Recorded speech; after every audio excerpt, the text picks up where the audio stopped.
Magic news. I think I do too. What's up, everybody? Thank you very much for joining us. This is LexaCrunch. We're here with the beautiful, the illustrious Commander Crunch and MTGLexicon. We're going to go ahead and get started. We're going to go left to right. We're going to introduce ourselves. We're going to get started in talking about some Magic news. We're going to talk about a movie that we all watched, or at least most of us watched, how we felt about it, and then the next person gets to pick, which I think is Jeff. I think Jeff picks the next movie after me, right? I don't deserve Nice. a pick. I haven't watched any of these. Eager I haven't earned it. Beaver, thank you. Eager Beaver. God, I can't read today. Thank Is you. your beaver eager? Because I'm eager for your beaver. Wowzers. You know what? Can you fucking just introduce yourself already? I'm Just get into it. I am the most magnificent bastard you'll ever meet. I am humble Love as it. fuck. Mhm. I am the Alfred to your Batman. I A am man for all seasons. kind of a dick. I am Cheshire Plays Games. How you doing? I am also unintentionally about to shit on Channel Fireball because I need to shit on good games when we get to Magic News. Are we talking about events? No, we're talking Okay. about grading. Okay, just yes. I got fun ones there too. Yeah, I was Brandon. going to say I'm Cheshire Plays Games from Commander Crunch, which you should listen to with your breakfast, but not your lunch. But it's acceptable for brunch. Exactly. All right. Exactly. Well, my name is Brandon, aka the producer here at MTGLexicon, also known as aka Swizzle Stick over at the Crunch Crew. I play Magic and I talk here from time to time, and I introduced questionable movies that have ulterior motives. I thought you were about to say questionable people like Chesh. I was going to go, yeah, that's fair. I don't believe in Why, any of this shit. why that I just do said. we Well, hang out actually, with you? except for one. I don't know. I know, really. All in It's favor of funny. voting Chesh out? Oh, shit! G3 says yes, no. Kidding. No, I tried doing the ego thing this week. We had a meeting at work, and sorry for destroying everyone's intros, but just for a second, we had a work meeting, and we had a new person come into the team, and everyone's going around the team introducing themselves. And I just went, "Hi, I'm Albert. I've been with this company for 13 years. I'm the fuel guy." And then everyone's like, why do you not even talk yourself up? And I'm like, because no one needs to hear like me I'm the trying fuel to guy. impress the new guy. Like it's not a thing. Like I am the fuel guy. That's all he needs to know. There's a TM they on were there, like, though. they're all pressuring me to like use some ego, and I was like, okay, I'm better than everyone here. I make my mistakes that I make generally lead me to a 99% QA score every single month, and I never get recognition. Please continue. And everyone went quiet, and I went, do you want me to send you the documents? Anyway, please continue introducing yourselves. I am Jack's raging bile duct. I was going to say you're Jack's Rage Boner, aren't you? No. Not a bad thing. I'm Jeff. I am part of MTGLexicon, and I'm here to talk about stuff. Unfortunately, I did not see the movie this week, so yeah, I apologize. But I'm- you turned up, so What? give yourself some at least points for being here, Oh yeah, I did turn up. all things considered. I get the participation award for that one. There's some people I- who say they're going to show up and just don't. I don't think I've ever not shown up without telling people. Oh, I was blaming Sam. I know, that's why I was stoking the flame. Yeah. Yeah, I'll pass it off to Sam. Thanks, Jeff. It's good to be back this week. It's been a little while, guys. Missed you. But I'm Sam from the aforementioned podcast that sometimes talks about Magic, Commander Crunch, and Commander and all that junk. And yeah, I'm 2 days into some time off between jobs, and I think I feel like for the first time a little bit relaxed for a very long time. So thanks Garden and thanks the Ocean for doing that. So Nice. yeah, And something else very important to do in these times is to hang out with our good friends across the world. So that's exactly what we're doing. Hope to find some people for some Commander games over the next few days as well. But yeah, it's like jumping online and seeing what you guys are up to and talking about fun movies is the way to go. And yeah, and not. It looks like not being at I don't know, someone talking about a Magic event on at the moment, which I didn't know about, but Is it at PAX? Because that's... How's it going on the whiteboard? There's topics have said things like that. I don't know if it's PAX or whatever, but I think a few people are like, oh well, that's maybe a bit too soon. Who knows? Anyway, yeah, that's, I don't know if we want to talk about that in Magic news at all, but how we all feel about live events. It certainly ties into the fact that I got my first COVID shot this week, and I feel like fucking death for most of the week. Hey, you know it worked. Thank you. Right? I had AZ, and I will say that there's a lot of misinformation going around about both vaccines, and I just want to clear up something really quickly. Pfizer is good in the short run, and does provide what seems to be better protection in the short run. However, AZ actually provides better protection in the long run. But no one actually knows if this is correct or not. So if anyone comes to you spouting this as fact, punch them in the mouth and say, why the fuck aren't you wearing a face mask? Get the fuck out of my house. And like, oh, we don't know what's in it. And it's like, well, do you know, what about you eating maltodextrin in your microwave meals? Like, wait, hang on. I've got all that great stuff for you, who actually really knows? Hey, on a serious note, some new data did come out from the CDC regarding both the mRNA vaccines, and it turns out both the Pfizer and Moderna vaccines do, in fact, give you an extremely huge and beautiful cock.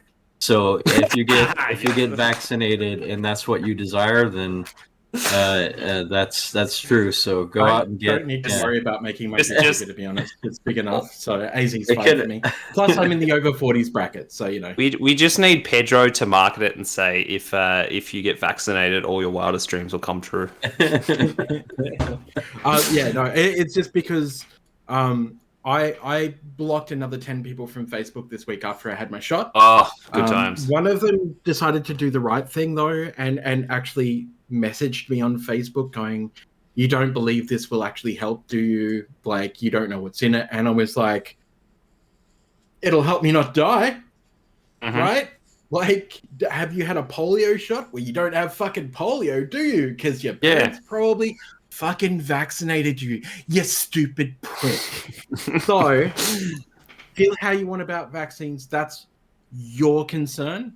Well, however, if you are unvaccinated and you come anywhere near me, I will cut you like a bitch. And then there's the whole, it's only 75% effective. It's like, okay, if I had a spear, 75% effective than being hit in the face by me with an iron cast fucking skillet that has just come off a hot plate. Exactly. It's like, if I was like, I might stab you with this spear that I have right here pointing in front of your face uncomfortably close. And if you push this button, you have a 75% less chance of being stabbed by this spear. Would you push that button? Exactly. And the other thing that came up as well was somebody was saying that it's my choice whether or not I get the vaccine, and I was like, that is correct. It is your choice. You're not being forced yet by your employer. Most employers aren't yet enforcing that. However, you're then removing the choice for somebody else who's at risk and probably doesn't have the vaccine yet. You're putting them at risk, which is not their choice. So really, you're making the choice for them whether they'll live and die, and that it makes you a piece of shit. So, everyone's like, don't be a piece of shit. My freedom's just like, well, yeah, you have the freedom not to take a vaccine, but I also have the freedom not to live in a country riddled by plague. My freedoms, look at Texas. Let's not talk about Texas. Anyway, talking about plagues, how's Magic the Gathering going? Good transition. So if we're having an event right now in the middle of a fucking pandemic, and we are still not at the tail end, we're definitely still in the middle of the pandemic. We're in like you know what we are? We're in the third Stegosaurus spine, I think. There you go. I am almost completely existentially defeated by this pandemic. Oh yeah. I gotcha. Honestly, That's why we're here for each other, brother. Oh my god, it's so painful. If I didn't have the internet, wow, it's metaphysically painful. Dude, if we didn't have the fucking internet, we'd be fucked. Yeah. Like straight up, it'd just be like a bad fucking time. So there, I will point you towards a great point by Chris Von Doom on our latest podcast. It's a nice little plug, of course. But Chris Von Doom pointed us to a certain author. I've got to remember who that is. I'll find it later anyway. But he basically came up with a saying. He goes, life is hard, but like basically we just have to do what it takes to help each other make it less shit, and that's the key, right? So. You have an effect in that too, Jeff. You make my life happier. Think about that for a second. You're always so sweet to me, and I appreciate it. Thank you. Yeah. So and listen to King Crimson. That's yes. That's a good tip. It's a hot tip. Beautiful, like malaise. I love it. For the next bit of Magic news, I just sent you all a link. If you could all please navigate to the Facebook link that I have sent you. Kurt Vonnegut is the author. G3 just says as I get in there for Chris's author recommendation. But yes, all right, I'll jump in this link. Ooh, the future of grading. Yet another grading company that has started, but this time by a bunch of shitty business people who can't do business correctly. Sorry, Channel Fireball, this is not aimed at you. I still respect you folks, but good games can eat a dick after they fight us over at PAX. I know you. For anyone at home that wants to know, or perhaps does know about this, at PAX a couple of years ago, myself and Caitlin were running their live stream for their Magic the Gathering tournament, which they didn't have ample internet connection for. So we decided to put the work behind the scenes and actually instead record it for them and upload. So I spent my entire day at PAX, which I was supposed to be getting paid for, which ended up not being cash. We'll get to that in a second. Want some sweet board games? Which also didn't end up being what the fucking equivalent was supposed to be. And we'll get to that in a second as well. This ties into me trusting grading companies. If I don't trust your company, I sure as fuck aren't going to trust you to grade my cards. Plus, you don't have a market foothold. No one knows who the fuck you are outside Australia for the most part. You've got one USA office, which again, nobody really knows about for the most part. Plus, no one trusts you. Plus, two of your recent franchises just decided to change their name to get away from you and bought out of your franchise, which says a whole lot about your fucking shitty business dealing. So, I spent the entire day at PAX many years ago, like maybe about 5 years ago now, editing and uploading videos for their store tournament that they decided to have their finals at PAX. After a couple of different issues that were all Good Games' fault, and after I'd done the work, they decided that they weren't going to pay us correctly. So instead of paying us the $2,000 we were going to do it, yes, that's cheap, absolutely, for production staff, for the three of us to do it, they then decided that they were going to pay us in Modern Masters boosters. Instead of giving us the case of Modern Master boosters that they promised us, they reduced it to a half box for just me and Caitlin. Do you know what it sounds like? This is the Darth Vader thing. It's like the terms of our agreement have changed. Pray they don't alter again. When everyone was packing up. So Good Games, I'm sure as fuck not going to trust your shitty new grading company that you're in bed with CFB about. And CFB, I hope you know what the fuck you're doing and who the fuck you're getting into bed with. Mm-hmm. Sorry, that just fucking pisses me off so much to see this company like just come out and like, now we're grading. Everyone wants a piece of grading pie naturally, which we expected because there's only a few. But I think you've talked. You don't have the trust. No one knows who you are. You're a new grading company sprung up out of nowhere, expecting people to buy in. Like, look at HGA. HGA have spent the last year trying to get in, and now are starting to finally get some of that recognition because they're doing something completely different. Because their slabs look different. These look like every other trading card and collector card grading company that's popped up in the last 6 months. black slab tags with a little bit of like, what is that? Just like the slightest the bit of gold color thing. Yeah. I think terrible. The font is disgusting. I was gonna say the Times New Romany kind of whatever. That's some people's coolness. That's fine. But yeah, I was like, it looks a little terrible. generic. It's fine. But And the fact that their company logo is this small little thing on the tag, like almost like they're like, no, but you know, we want to do the right thing and not draw attention to it's us that's graded your slab.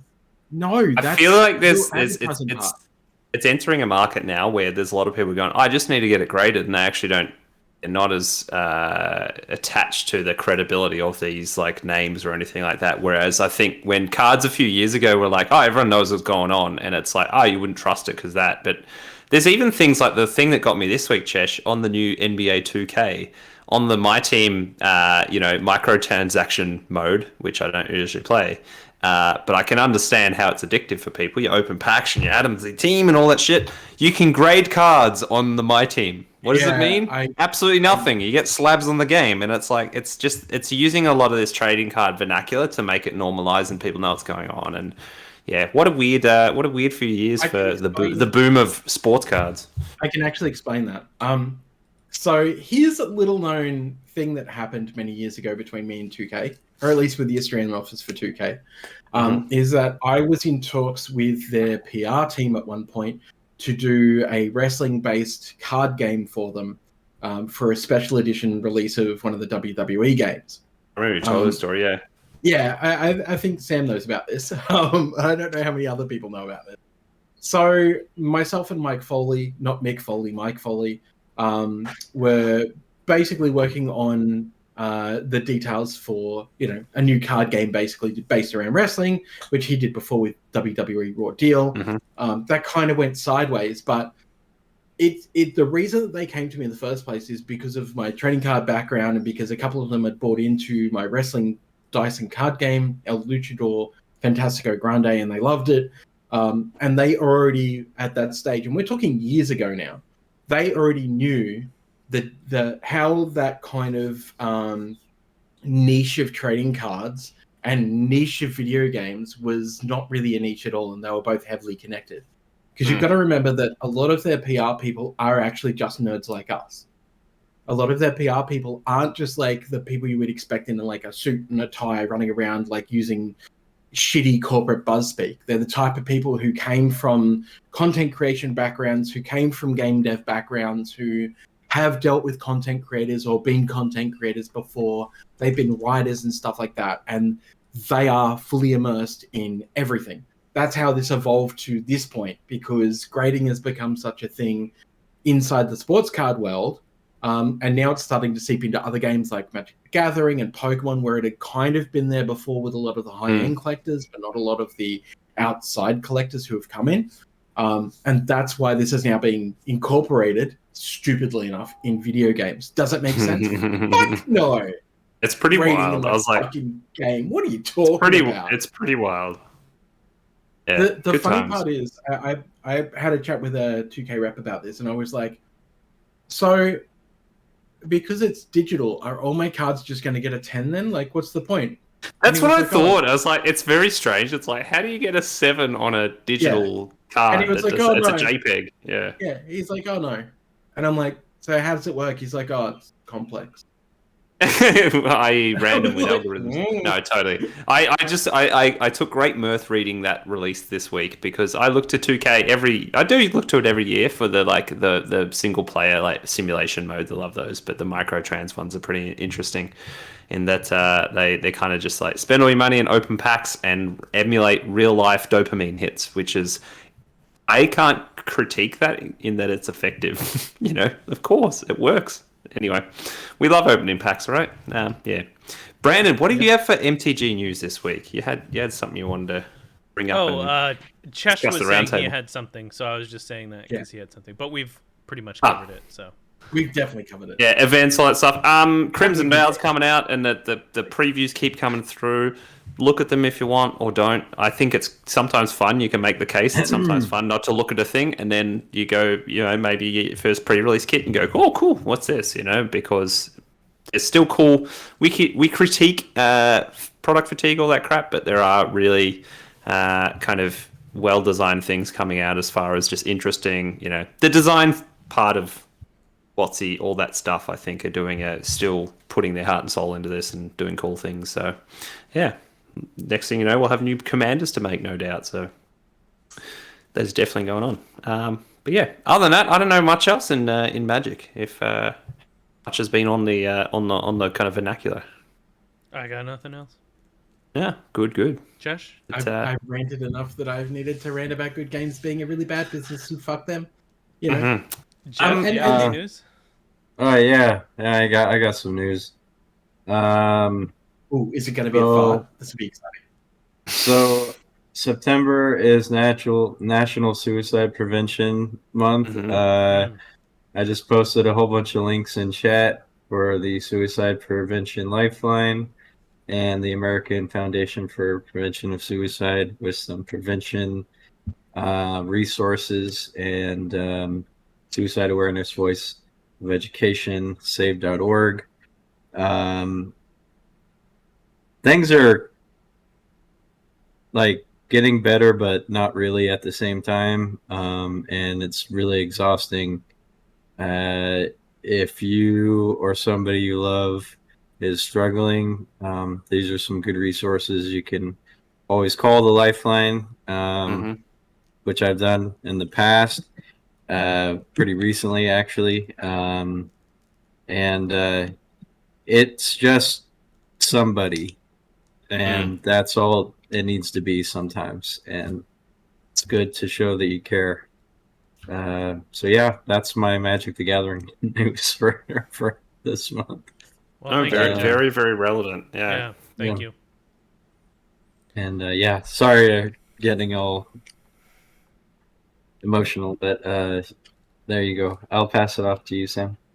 No, very, very relevant, and we talk about it a little bit on Crunch too. It's like this is all real and it's all very relevant and on topic for Magic and what we do, because I mean, Magic is really just the excuse for us to hang out and kind of be there for each other, I guess. And so therefore it is that absolutely connected. And no, thanks for the nose. And we've since had our day on Thursday, which a foundation is called Are You OK Day, but it really kind of it's a day that some companies just go, yeah, we really care as a workplace for the one day, but we make sure we kind of put that twist on it to go, not just today, like do this every day. And we started calling it Are You Hallmark Day. Yeah, and I think the other point too is I love to put it this way, and especially my darkest moments too, is like if ever I don't think this because I don't have a very kind of huge opinion of myself as far as like that I affect anyone, but realizing, and that's what I said echoed to you before, Jeff. It's like I think everyone affects people around them more than they realize too, especially when feeling worthless, that kind of thing too. And so you matter a lot to other people, and you're actually changing other people's lives too. So keep doing what we're doing, and all we can do is support each other, and kind of keep smiling as best we can, and keep trying to find things that are a nice distraction. And what's that, Chesh? Is that a 9-inch dong? Is that what that is? No doubt. Ham and cheese sandwich. Ham and cheese sandwich. Nice.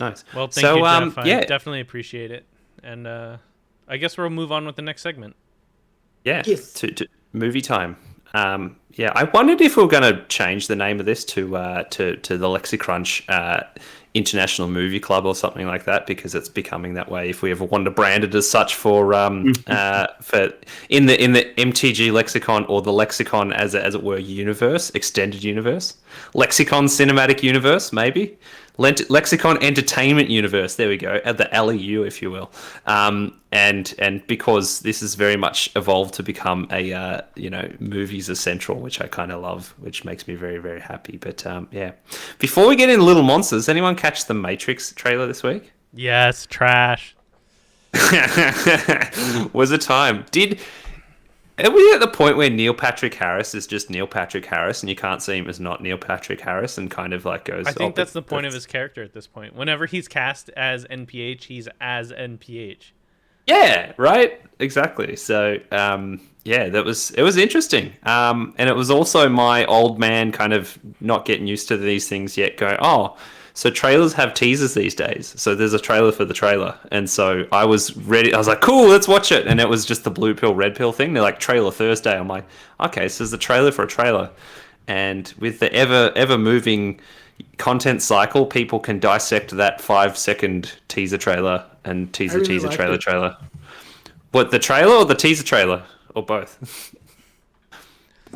The trailer. Oh yeah, it's I interesting. think it's interesting that they've brought back the whole like Carrie-Anne Moss and Keanu being reintegrated into the Matrix.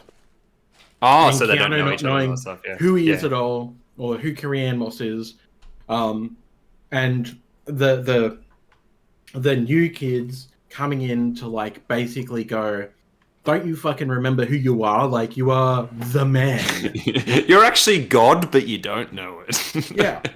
No, that is exactly it. Holy shit. Yeah. Whoa. Yeah. Whoa. Fuck. What happened? Did you just have a bad ham and cheese sandwich? It's a Kevin Smith movie. What, I don't know They might not how that have works. realized this, but it's a Kevin Smith movie. Interesting. God has basically forgotten who he is. Outcasted or who she is, who they are. Are you saying that this is the same as Dogma? This is fucking Dogma. Yeah. Cool. Wow. Cool. That works. Deep cuts. Mm-hmm. All right, cuts, so exactly. before we get started on the intro for this, I just wanted to show this off real quick. I use this for voiceover work for my company and whatnot. This is a foam little thing with a inlet here so that your microphone sticks out, and then you put this over your microphone and it dampens heavily. Everything around it gets around a lot of background noise, and then you just put this cool little cap back on it, and then there. Is this your indirect way of telling Chesh that he gets a lot of background No, noise? I was just gonna say that to people because I do that for some voiceover stuff, and I just thought it was interesting. I had it on my desk because I was about to use it, and I was like, no, I'll just stick with the regular microphone for now. I'll go So organic there's and no raw. other alternate purpose there? Well, because I was gonna put it on so I could do like a bit on the intro, like do it like a movie theater voice or something. And Please do. No, This summer. I was gonna say Dave has decided to get over his recent breakup and seeking fucking refuge in his David. nephew Felix, accompanying him on a school trip, among other things, to be able to get closer to one of his teachers, Miss Caroline. All right. Anyways, everything seems normal, at least until a zombie invasion breaks out that has threatened all of Dave's plans. The new horror movie icon. I can't pronounce that name right now. Nails it in this blend of comedy and gore. It's Lupita. Is that Nyong'o? I think that's her name. Anyways, so this is a zombie movie. If you've ever seen Cooties, it's kind of like got that Cooties-esque feel with like the little kids being a part of like the zombie apocalypse, like a part of that focus.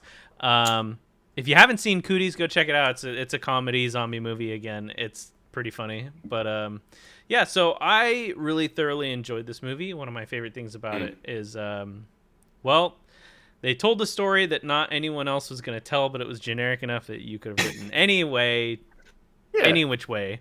But I think the way that they approached it was something that was not quite done yet, which I appreciated. Chesh is not excited about the beginning. I think the beginning just does what it needs to move on. It sets the tone, yeah. Yeah. There's a clip for this right now, and I wanted to put it in from the first Spider-Man movie, where William Dafoe is already the Green Goblin, and he turns up to Harry's place for Thanksgiving, and they're having that argument about Mary Jane outside, and he's like, what is the quote? Does anyone remember? Oh, that's right. Do what you need to with her and then brush her off quick. A girl like that's only sniffing around for your trust fund. That was the start of this movie. This movie started out as what I would consider cringecore. Now, cringecore is. It was cringy, but I don't know about cringecore. But yeah, it's the kind of movie where you watch it and you don't just feel bad for the person on screen. You're like, how are you such an unmotivated piece of shit, horrible fucking human? Oh, gross. I don't like this at all. Oh, it gets worse. It's worse. He is definitely cringy to start off with in a way that you're just like, I mean, the contrast, but yeah, he's kind of hard to watch. Push past, it starts to redeem itself. That's the point, because of contrast. But by the end of the movie, not only has this basically done what no Marvel film has done in a long time, looking at you, Black Widow, but this movie actually redeems itself.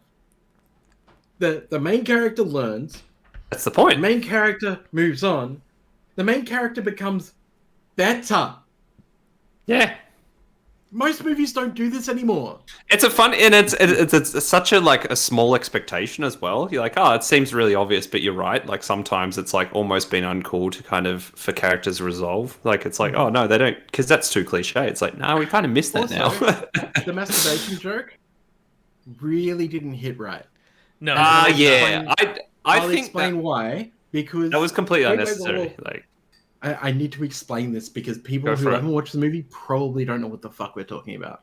And I need to explain to them why I'm going to call this cringe core to the 9th. Mhm. So, at the start of the movie, after some shit has gone down, I won't spoil for people, he is in the bathroom of his sister's house. He's having a toss to a picture of the lovely lady that is on the front cover of this poster that you can see. Caroline, Miss Caroline, who sounds faintly American. Surprise, surprise. Instead of being Australian at all, which I didn't really understand why, because I thought she was supposed to be Australian, but whatever. There's a few Americans, like Teddy McGill. Few Americans in there. Yeah, there usually is in yeah. Australian movies anyway, because we just kind of like pat it out a little bit. But I feel like she should have been played by a person of our First Nation and not somebody from America. But that's my own small quibble with this that I will talk a bit more about later. So he's having a wank basically in the toilet. He's given a good old jack to a picture. And then he puts the picture after he's done up on the mantelpiece of the bathroom. Yes, that's a thing in some Australian toilets. We have like shelving where we put pictures up and stuff. I don't fucking know why. I don't want a picture of me up in somebody's bathroom when they're taking a shit and looking at my picture. That's a bit weird. And it has the entire class of children in it. The entire class of children. Now, I get what they were trying to do with this funny masturbation joke. But the fact that you included a picture that not only is the teacher but all the children is really fucking creeptastic. And that is really unnerving. And this that's the one thing had no bearing on the story. Now, the reason you're probably looking at that and looking at LexaCrunch and going, oh, not caught baiting. Now I think I know where this is going. Because I thought, here we go, the sister's going to catch him in the middle of wanking. It's going to be really awkward for her, really awkward for him. And then she's going to go, seriously? The school photo? But it never happened. No, it's just like done. Missed opportunity. Yeah. Totally. And the second thing, I'm like, oh, that's weird. He just puts the picture up there, and then it does this like weird zoom onto the picture and zoom out to show the kids. But I was expecting that they would put some like white fondant on there or something, like some white icing. I was waiting for that too. And I was here we go. Really? It's going to be something about Mary Cum joke that never happened. And I was like, who wrote this? You could have fucking wrote that in so easily. Why is this But here? even so, I was so done with that scene. I was like, I just want to like scalpel that out and like way too long. Yeah. You just didn't need that. I mean, some build-up was really fun with like he's a shitty character. Like you know, no doubt about it. He starts off an absolute piece of trash. Because and that's the whole point. He ends up figuring out that he's got a lovely nephew in his life, and it's nice to actually be nice to people. But like the whole build up with him and his nephew, it's like the nephew is he's my favorite character in the show. Like Miss Caroline's amazing too, actually. Like she's incredible. But Felix the kid reminds me so much of my nephew and makes me laugh so hard. The shit he says is so funny. Like it's kid funny and it's not too forced. Like he's actually speaking like my nephew would speak, and that made me laugh so hard. Like you laugh, Brandon. You laugh, but I hate kids. I realize as a father of one, that's a pretty peculiar statement. I'm usually not into them like just in movies. Like the comic relief with comic relief with like kids humor is usually like whatever. It's like hit or miss. But this kid's amazing. So when this movie was starting off, I was like, oh, is this a kids movie? And then some really fucking kind of questionable shit goes down, and I'm like, oh, this is not a fucking kids movie. No. And then more kids stuff happens, and I'm like, wait, is this a kids movie? And they just left some of this like hardcore shit in here.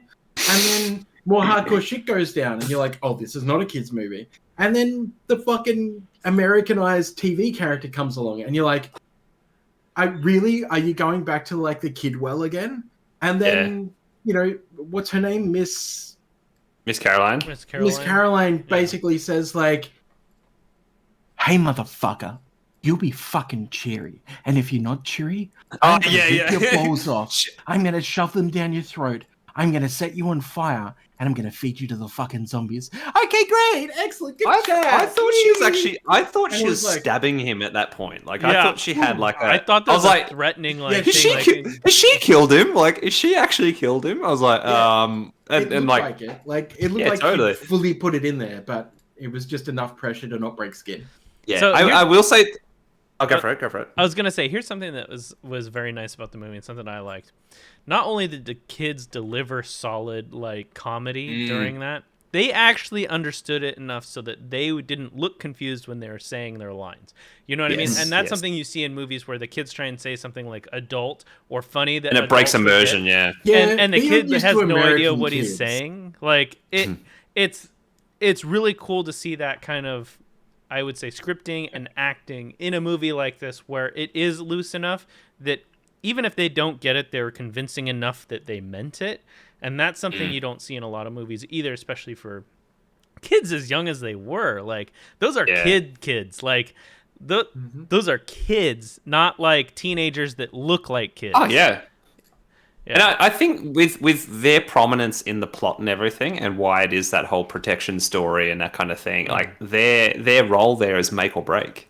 Yeah. If that doesn't deliver, you're just like, I'm not really like. It's kind of like it's coming up short or whatever, and it's that it was so well done with them. But the quick note I was going to make, you said about before, I'm not always into like comedic zombie movies. They're fine, and you know some are great, whatever. But the best part was Kate didn't read it, know about the poster, or like she didn't read the synopsis or anything. So this started off quite normal, and I recommend that. I mean, we're spoiling it now in a weird way, and it does actually have it on the poster. It's a zombie movie, but when the movie, you don't know it's going to be a zombie movie, that's even more delightful. And like that takes a turn. You're like, what the fuck? Like she's like, what on earth is going on? In a like, she's like, I'm paying attention now. This is hilarious. And it was such an unlikely zombie movie too. If you ever just caught it from the start without any context, it's kind of great. So the jarring part here for me is the Australianisms in this movie. I'm sure that Americans also have like field trips and shit like that. But this specific one, I actually know that petting farm. I actually know that area. Yeah. So for me, it was especially jarring because I went there when I was a kid. Like when I was a kid, you know, so seeing like those particular roads and seeing that like particular filming location, I was like, oh my God, I know this place. Like I can't usually say that about most movies, even in Australia. You pick up parts of The Matrix and you see that it's Australia and you go, oh shit, that's Sydney. Or you look at I, Frankenstein and you go, fuck, that's Melbourne outside the Modern Gallery of Art and stuff like that. Nicolas Cage movie Knowing is right at the end. The world's turned to shit. It's meant to be Chicago, and they go around the corner, and there's like the Parliament House, and then there's also like there's a newspaper stand which has the MX like blowing out across the street, which is funny to me because that's what you read on the train. Yeah, exactly. And I think there was a Civil War era zombie film that came out a couple of years ago that had a shot they shot it partly in the Melbourne CBD as well, just for like the architecture, and it's just like, oh, Joe! It's so Melbourne, yeah. But this whole like the field trip for this felt like very much Australian. Yeah. I want to put some particular attention though on the school bus that they were using, or the bus that they were using.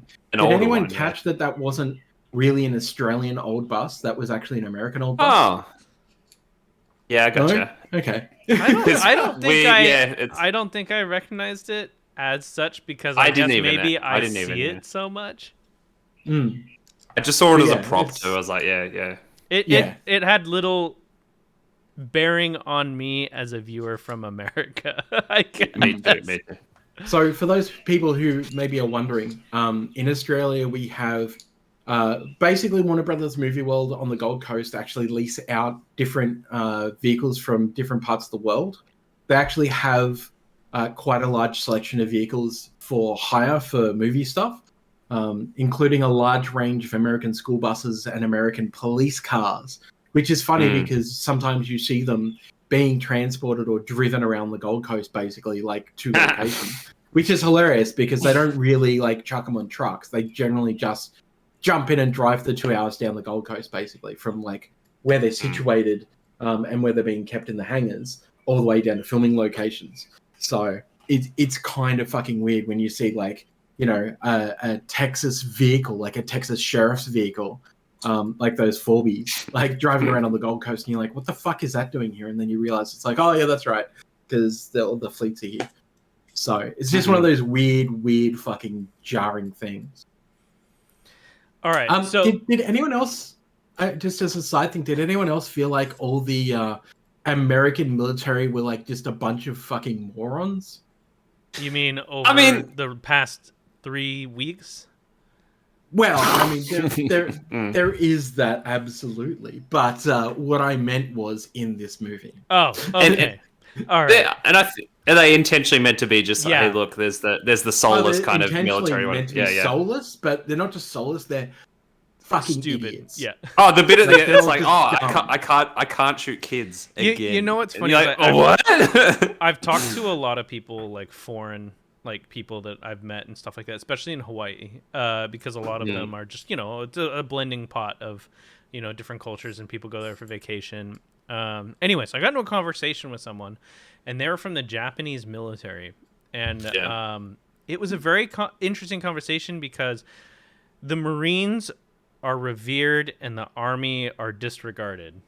Yeah, it is such a weird thing to say as an American, because I see all the posters and the banners for come work for us because we're recruiting some shit. And anyways, in the way that the commercials are laid out here, it looks like everyone's glorious and blah, blah, blah, blah, blah. And then when you talk to other people overseas, they're like, well, it's just the Army.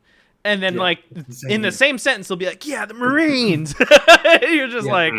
So it's actually really easy to explain. So the Army boys, and I'm sorry if we've got anyone else who is armed forces here that's going to have an issue with this, but this is not directly aimed at you. This is aimed at your entire fucking military.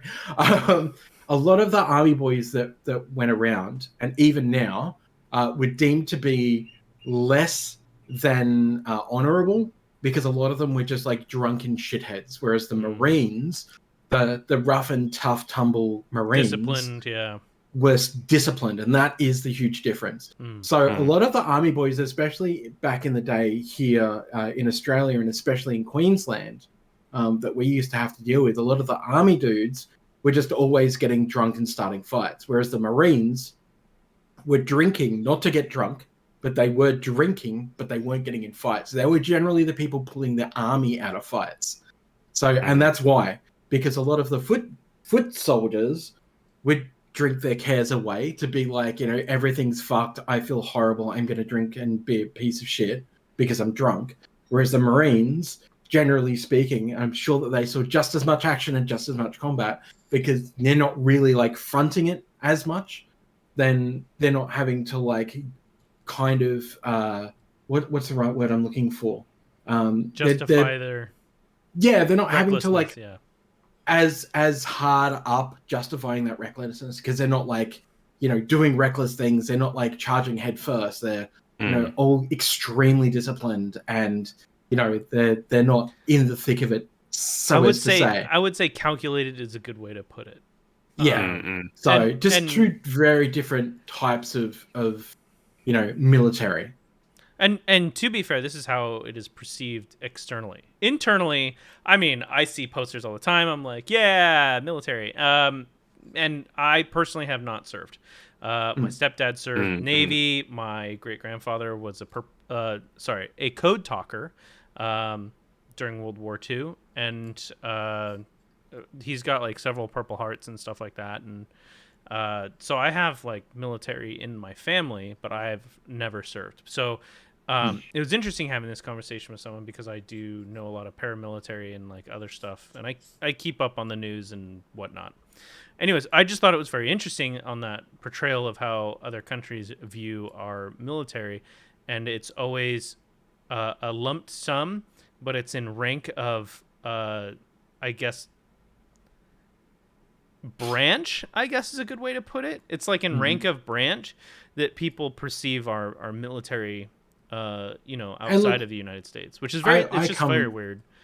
Yeah, I come from a military background. Like all my family is military, but I can tell you right now, like Australia is no different. Like our army men, if you want to call them that, our army is like pretty debaucherous. Generally speaking, our SAS. Our tactical SAS squads were considered to be the highest of the high and the most honourable, and we're only finding out now that that's not exactly the case from some of the things that are going down right now, especially with the huge court case against one of the SAS from his time in Afghanistan, and a whole heap of mementos that he kept, and a whole heap of images that had been photos that had been taken that he'd kept on hard drives and thumb drives and buried in his backyard that his ex-wife has now dug up and given to the media. And then there's that whole leak of intelligence, sensitive intelligence apparently, and so the Australian military is certainly not above reproach either. A lot of our army are pretty shit. Our Navy boys, generally speaking, were considered in high regard. I know a couple that have come out of that on the other side, and I've heard stories about how they're definitely just as bad as everyone else. So don't think that this is squarely aimed at America. It's not. It's aimed at every fucking country, because if you want to be a Yahoo, you're going to be a Yahoo. I got a best mate in that kind of category, and he's on a military pension now. But he I still don't know fully what happened, but there's some things happening. Exactly. Yeah. Well, somebody that we're quite close with, Sam. Somebody that we're quite close with was Marine, and now they are no longer a Marine, in part of that thing. So yeah. All right, so not to sidetrack too far from what we were talking about, but yes. I was going to say that the military are kind of it's a light kind of reflection in the movie, but doesn't actually need to. It doesn't lead to any consequence. And I almost think, thankfully, too, like they're light little commentaries in a way. They're like, we're going to drop the bomb on the kiosk, which makes a little sense of tension for the next half an hour. You're like, oh shit, they better get out of there, basically. And we're going to shoot the zombies once they figure out that the zombies can actually sing and like respond to music. And it's like oh shit, actually maybe there's a way to work. No, just shoot them. Which is like, it doesn't, like, that's the whole point of zombie movies. It doesn't matter too much. Like they can be killed, and that's I don't know what you call it in movie sense, but you objectify them essentially. It's just like they're not humans anymore. That's why they're just killing fodder or whatever. But yeah. Did anyone catch the weirdness with the military in this movie, where they were like fully explained how they were planning to drop the bomb and how they would get away with it? Like the fact that this is off the books, so it's fine. Yes, exactly. It's all cover up kind of why thing did too. you need to put that in? Like, it was a pretty heavy commentary, wasn't it? Like, it was just and I was just like, what is the writer here taking aim at? Because they're clearly taking aim at somebody in America for something that's happened. Exactly. I was going to say, Chesh, in those in those conversations, they make a great point, which I did laugh out loud at, which is the commentary on zombie movies and zombie movie tropes. They said, are they fast zombies or slow zombies? And I turned around to Kate and I said, either we're going to see the fast ones in this movie because they know about them as a more direct, like on the ground, like reference, or this is a meta reference about like general. You jump into one of these movies and you ask what kind of rules we're following, what kind of zombies we got, what can they do, can they climb ladders, you know, that kind of shit. Like, can they run? How hungry are they? That kind of thing. And like all the zombies are different, but yeah, it's so funny. Are they fast zombies or slow zombies? He's like, thank God they're slow zombies. They had an opportunity to break the fourth wall in doing so too. I know, right? Like, I really expected them to just like, what kind of zombies are they? The slow ones. Yeah, It's just like exactly. They had it set up perfectly for that. Yeah, but yeah. no, they definitely totally. dig into a lot of tropes in zombie movies. Obviously, yeah. throughout like the whole movie, you'll see a lot of those tropes in the fact that they just call them out for as stupid as they are. And I think the whole scene with like trying to show the cover up and stuff like that, I think it borrows from so many like movies that are trying to do the whole like bio thing, right? Yeah, I believe that's a part of it too. You're right. Yeah. Like maybe And maybe not a direct jab at like the military, but when it that's like comes to the plot of this movie, it is near non-existent. totally. But what they did in those rough cuts of just trying to justify what's happening, I think they did enough to do so we could get back to the shenanigans that was the movie. And I think that's where it came in and why some of those scenes were over-explained. Because it was like, do we do this through like some Tom Clancy way where we're going to spend 65 pages of the script trying to explain this conspiracy, or are we just going to do this in 5 lines? 5 lines, go. yeah, totally. Like, now, yeah. if people want a different one yet again, a different version of zombie yet again that hasn't been spoofed in any of these movies yet, in way of like what type of zombies are we having? Mr. Vampire is a Hong Kong zombie film that everyone should check out from the 80s. It's actually part of a franchise. Definitely check that out because it has the legendary hopping zombies. Oh no! They hop like That's terrifying. Is terrifying. Wow. I believe it was Bruce Lee's assistant was in them. From memory, In the bodysuits or in the movies? Yeah. No, in the movie. Oh. I was gonna say the I'll go for Chesh. Yeah, Lam Ching Ying. Mr. Vampire looks awesome. He was the That looks like vampire slaying hero of the Mr. Vampire trilogy, Magic Cop and Encounters of the Spooky Kid 2. a subgenre of the fast zombie, the hopping zombie. That's terrifying. The hopping zombie. I just thought that was a really cool thing to bring up. But Totally. yeah, I look at the end of the day for a zombie movie that starts out not a zombie movie at all.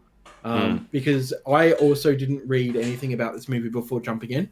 I didn't even read the poster. I was just like, little monsters, great. Sounds like little kids turn into like. Yeah, I just remember Brandon saying Little it was, and Monsters or something. I almost wish I didn't know because that would have been hilarious. I'm like, what Well, the? I think I didn't click send, but I was gonna send everyone a message about like, so is this gonna be like Gremlins or what? Because you know, you think Little Monsters, you think Gremlins, and I was like, Australian Gremlins movie? Yeah, sure, I'll fucking dig into that. Like, let's see what that's like.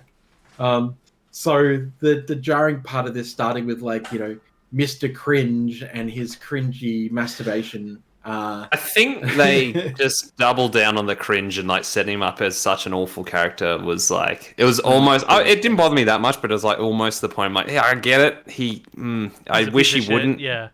Even like when I she's think like, they included she's him. milking the cow, and Kate and I just look at each other like, oh fuck, like, Yeah, just yeah. yeah. I was like, is he getting like an erection from this? Thinking He's just a man child, and like, I mean, It I know was that just a bit, they and I was like- have to set him up that way, but yeah. Well, I was wondering if he was going to start like giggling at shit being said, like, you know, doing those like, you know, the old slut joke or whatever, or like, Yeah. she said slut.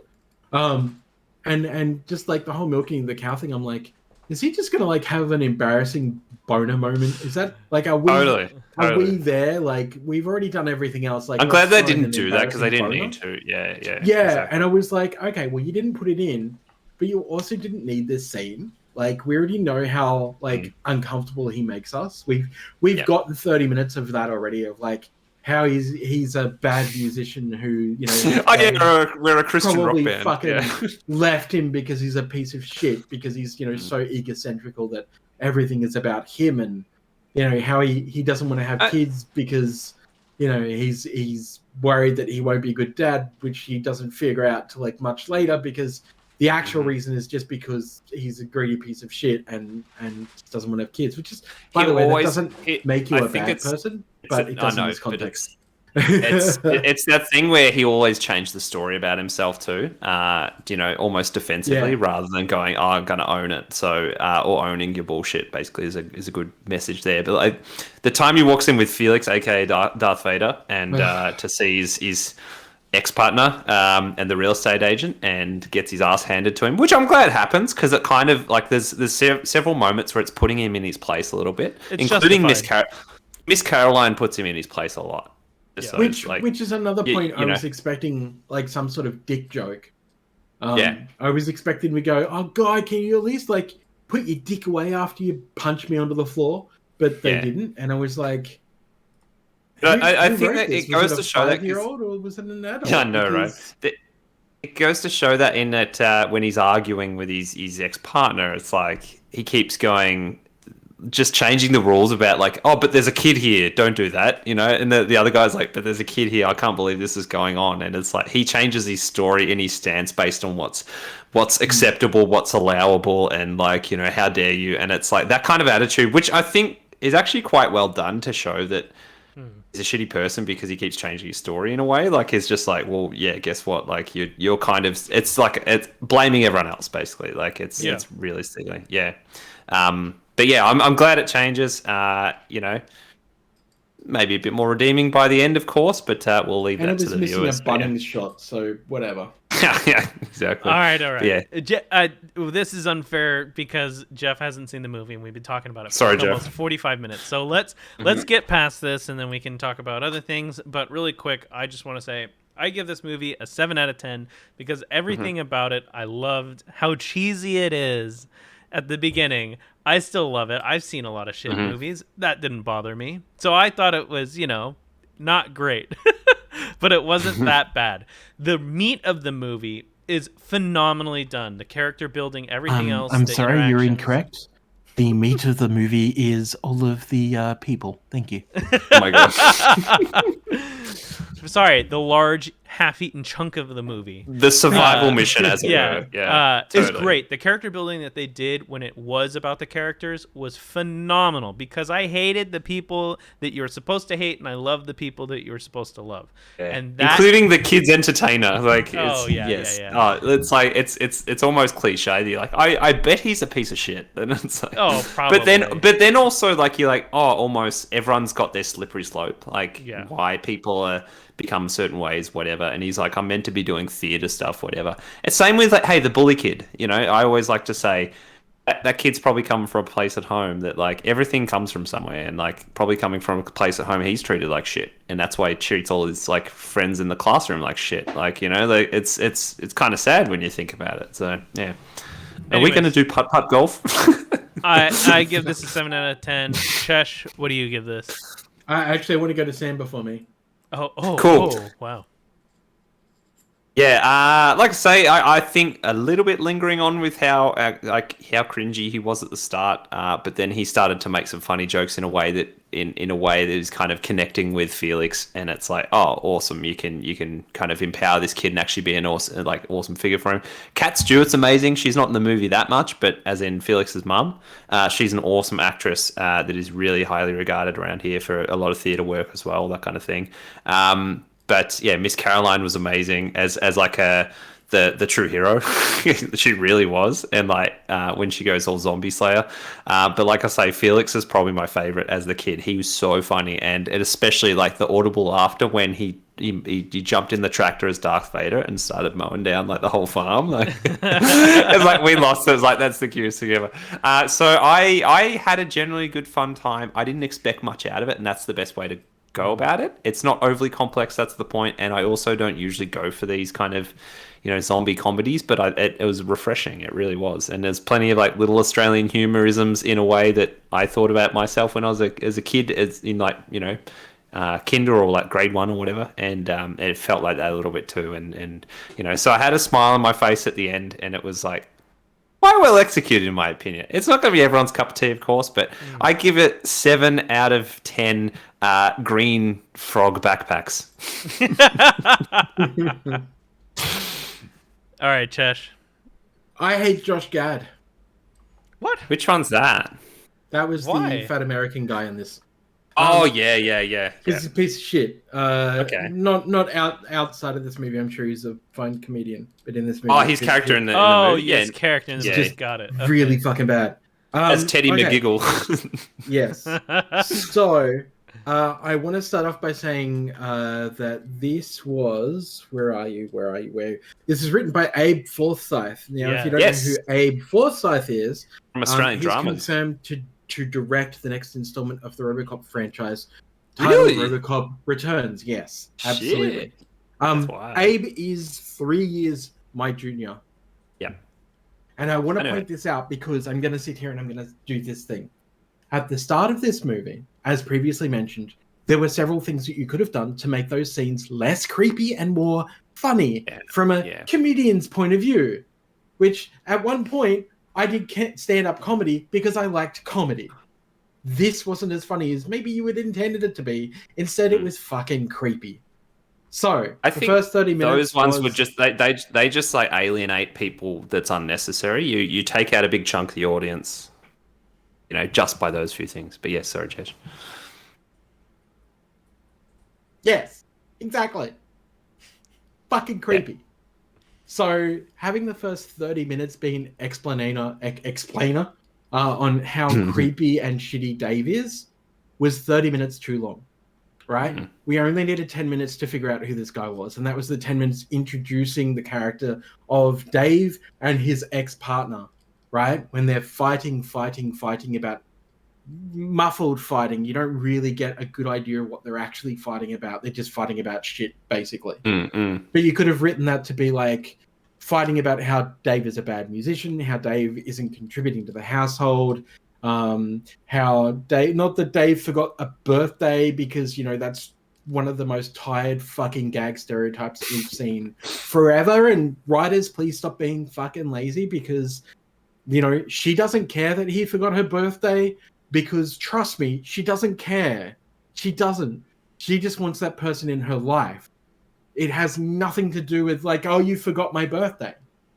I mean, at the end of the day, that those two people coming together in a union together is what's mattering. If your partner for some reason has the shits with you because you forgot their birthday, they're not your partner. They're greedy as fuck. This movie sort of makes her out to be the bad guy from the start and then just fucking fridges her anyway. Not by death though, but just by story death. Basically fridges her out the story.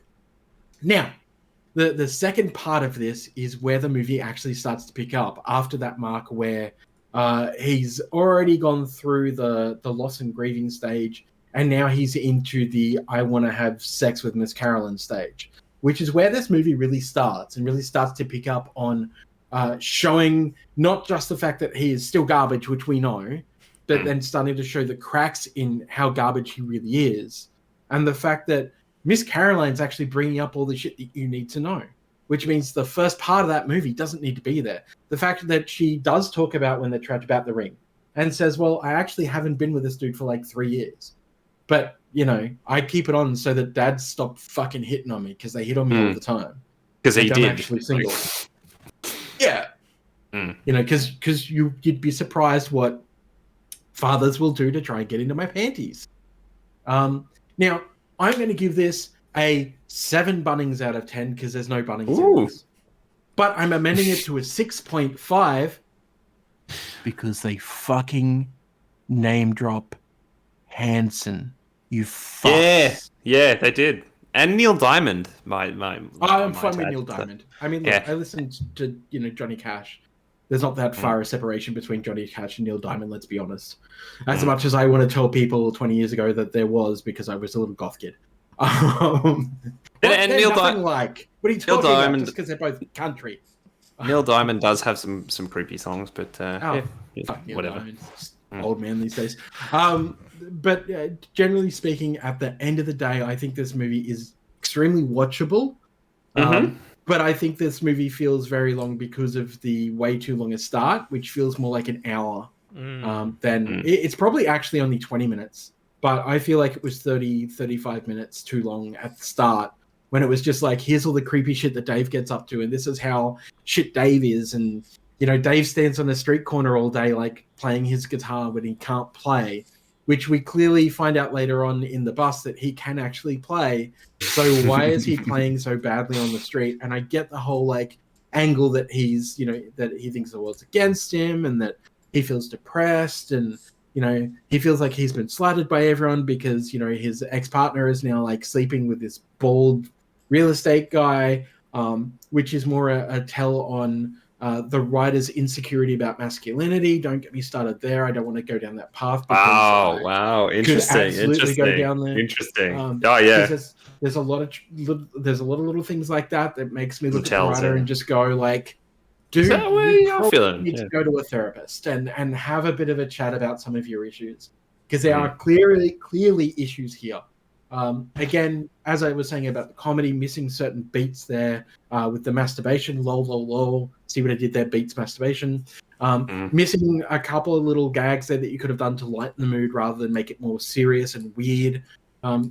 Again, says to me that you've probably been in that position at some point with a photo in a toilet, where you've like thought about it and you're like, well, what if somebody comes in? Like, I'm just going to do this thing. I'm going to have a bit of a wank. And you felt bad for whatever reason. You've carried that through to the film, because most writing, as people may not be aware, is actually based on your experiences. And usually if it's comedic writing, you turn that experience up to 30 from 10 so that you really try and play on that insecurity and it's try to be creepy funny, which is what most comedy is. It's you trying to make a very serious, weird situation be really funny. But on this, I feel like he went to the 15 mark and went, no, that's good enough. But the movie is actually not terrible. The writing in it is mostly not terrible. So again, 7 Bunnings out of 10. I liked the movie. I think people should watch it.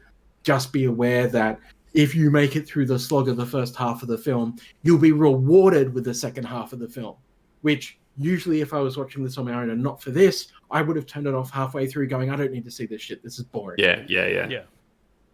I agree. Nice. Jeff, I see you rated it a 10 out of 10. I appreciate that. No problem. Okay, so that's pretty much it for the movie. So thank you for listening to us rant about a movie for like almost 45 minutes. Don't be hating, gotta be baiting. Right? Oh dear.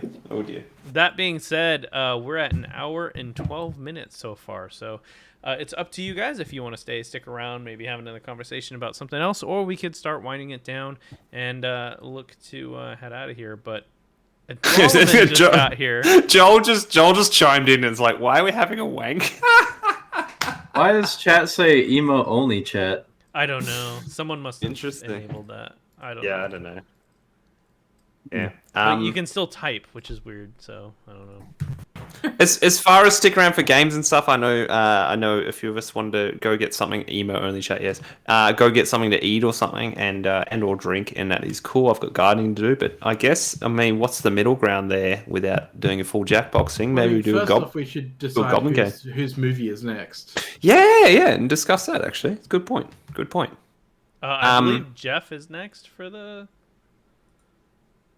Do I really deserve a pick? I haven't been around for a few weeks. Oh, that doesn't matter. You always deserve a pick. That doesn't matter. You always deserve. You okay? Your Jeff, jersey's in the rafters. Jeff, do you think you matter to us? That's an interesting question. Jeff. I know you're gonna say yes, but I have a very not cool brain. Dear Jeff, you do matter to us, and your choice is important, even if it's a shit movie that I'm going to probably hate. Oh yeah, I've already thrown some stinkers out Because, here, and because yet I we got love invited you back. despite your bad taste in movies. Yeah, we even let somebody else back who should have never come back after their movie recommendation. I know, and I'm really sorry. We love but, Tanko. What are you talking about? I know. Hey, no, I'm probably going to move on to. I'm going to move on to something like Mandy or Color Out of Space next time I get. I'm to telling you, choose, when it's my because they're choice, it's bangers. Encino Man. Absolutely. Hey, well, we got enough votes on it, so I will pull it. I just gotta do it now. Have you guys seen the Netflix special Inside yet? Inside, I don't think so. It reminds me of the Limbo game. Is it Bo Burnham? Yeah. Oh fuck yeah! Yeah, I've seen that. Oh yeah. All right. Like, so you've excellent. seen it. All right. Yeah. All right. Okay. That was gonna be my pick, but it's the type, no, but I want to watch it multiple times. I've only seen it once, and that's the iceberg. Like, that's the point. I just recently watched that at a point where I was like, oh, let me, I'm feeling pretty down. Let me watch some comedy. Oh man, no. Let me get into that was this the is brain what of you a chose? man. Like, I didn't know. Like Depression City. it is was like it was not short comedy description even special that I says to me, canceled. the short description says to me I can only really watch this if I'm in a very positive, happy mood. Because I'll just read this out. I don't know, a musical comedy special shot and performed by Bo Burnham alone over the course of a very unusual year makes me really fucking nervous about my mental state. he directed a A24 movie, I believe. But yeah, it's incredible. He directed a 24 movie called 13. You know what? I haven't seen that movie, so let's watch that movie. Interesting, yeah. Let's watch Bo Burnham's 13. I'm up for any. We can do that. I'll put it on the server tonight. All right. Bo Burnham's on Sesame Street? Maybe, probably. It looks like it, yeah. Enjoy. Let's see. My 9-year-old niece wouldn't stop singing Jeffrey Bezos this summer. I still haven't stopped singing Jeffrey Bezos. Yeah. So that's the delight of this movie. The what do you call it? Inside was that there had some takeaway kind of things that you start singing just randomly during the day. It's very, very funny. And there's a very good breakdown of some. Okay, so some fucking genius 23-year-old made a 2.5-hour video over that song. Mm-hmm. And it's amazing. Highly encourage you to watch that. It's very long, but it's very worth it. Did you watch the whole? No. I'll go for it, Jeff. Oh, sorry. I kept thinking, did you watch the whole special? I mean, 9-year-olds old. I hope not. yeah. Go ahead, Sam. What did you think of the one where he did the kind of parody on the Twitch stream?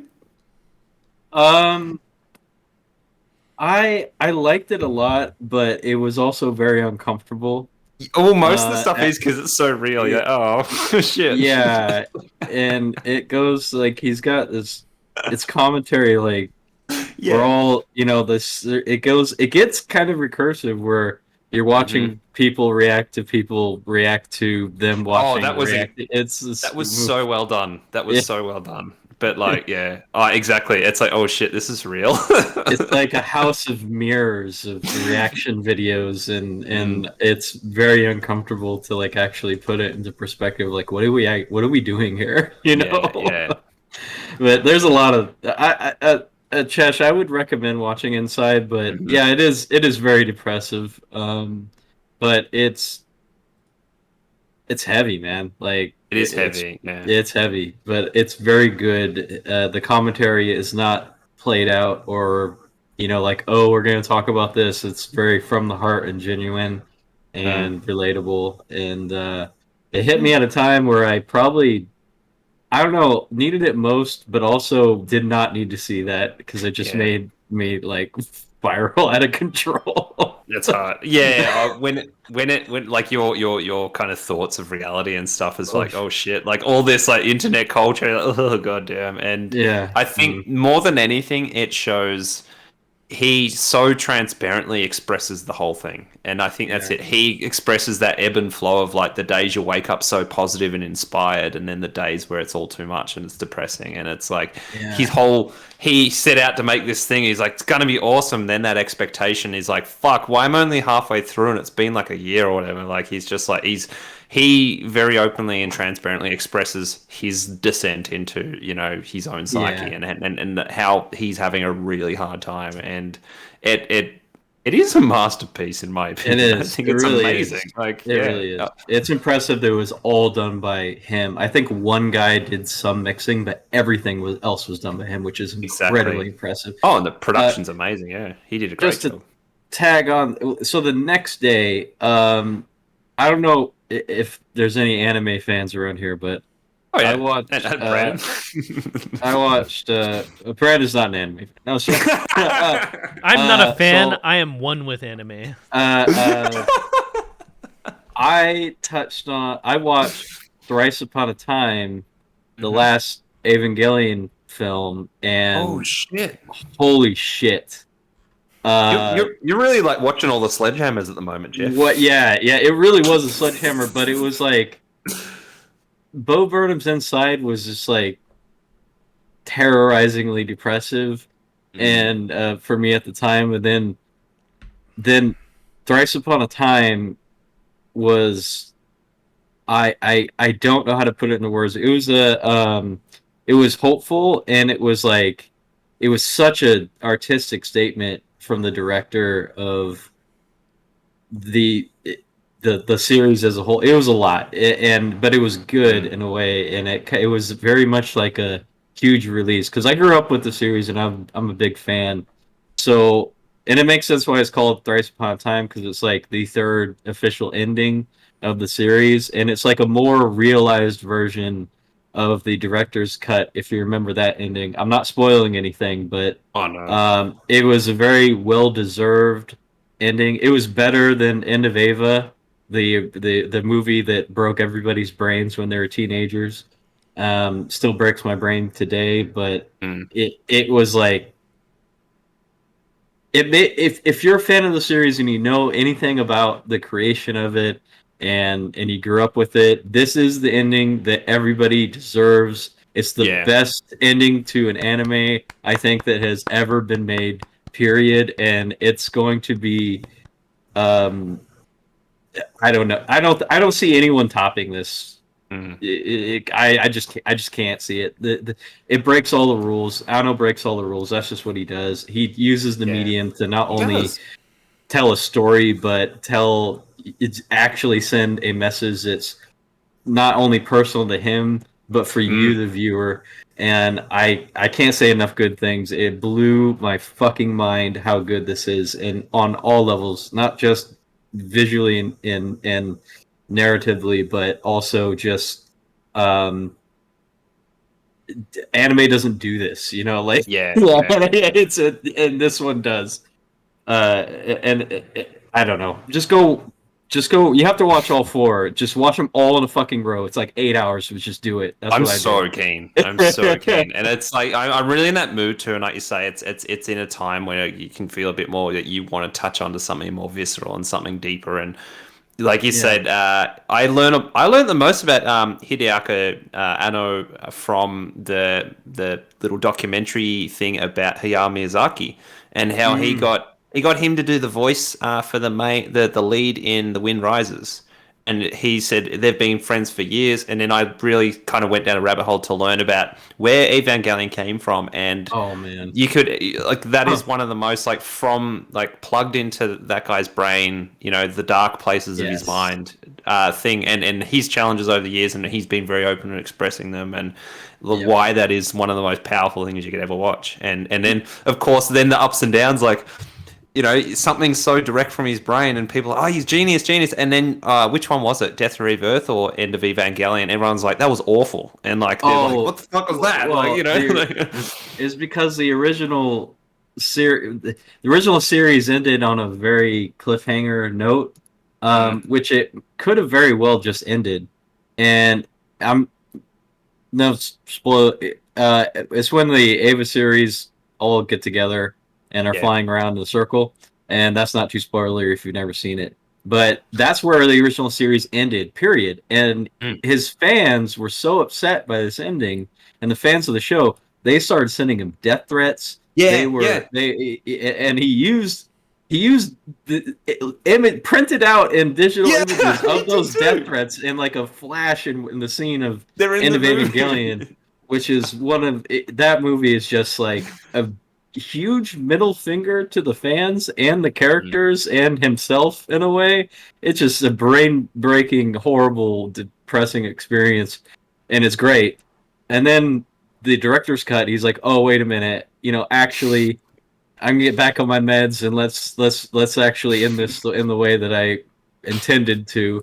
And then that was all right, but Thrice Upon a Time was just like, how many years was it? Had it been 15 years? Yeah. Since the last movie and they got released. The first 3 movies in the Rebuild series were painful for me to get through because I hated them. They were boring and I didn't like them, but I sat through them, all of them, and I was like, okay, now the last movie starts, and the very opening scene of the last movie, it was all worth it. Like I was like, oh, okay, I get this now. And then from there, the movie continues, and it tells you everything you need to know about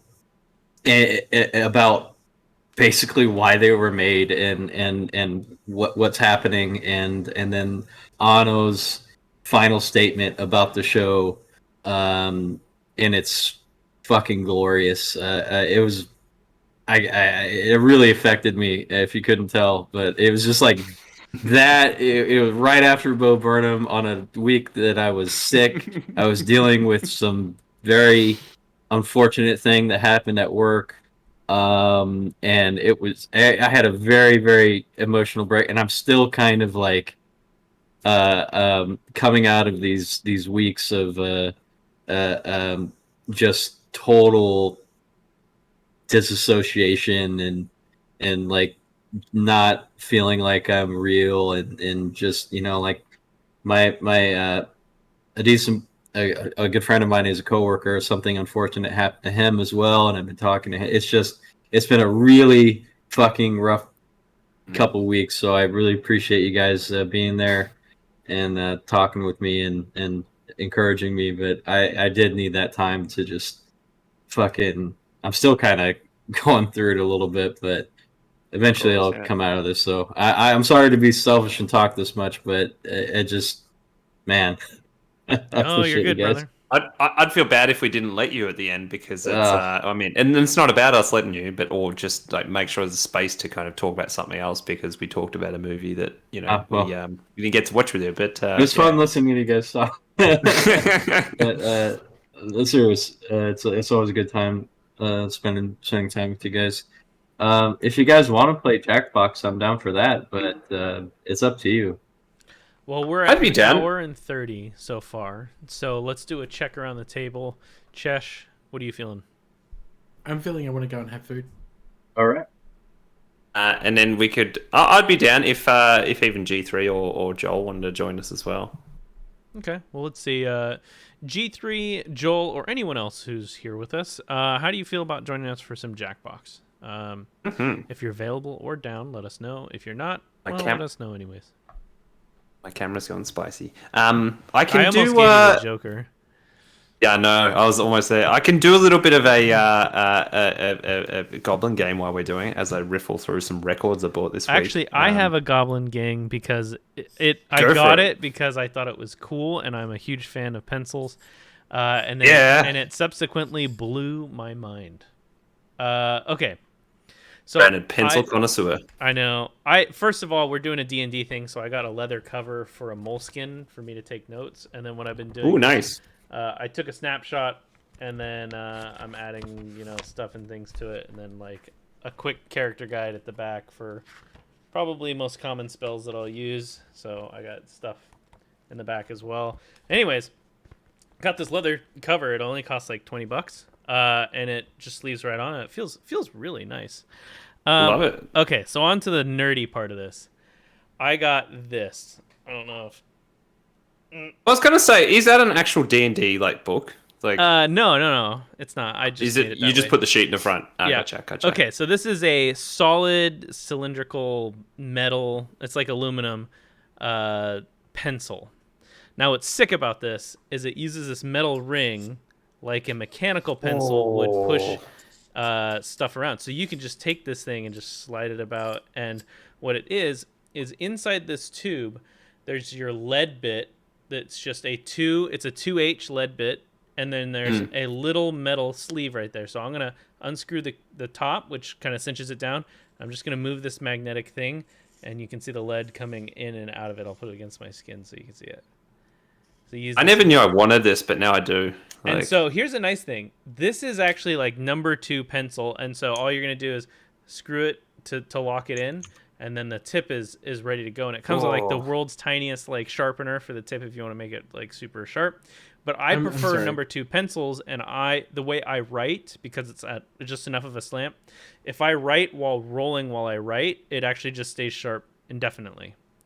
And then you can lock it in is my every relationship. And so the metal ring you can actually slide up and out of the way so that you don't have to have it bothering you while you're trying to write and do stuff because of the lead thing. So you just push it back up and it just keeps it up there for you.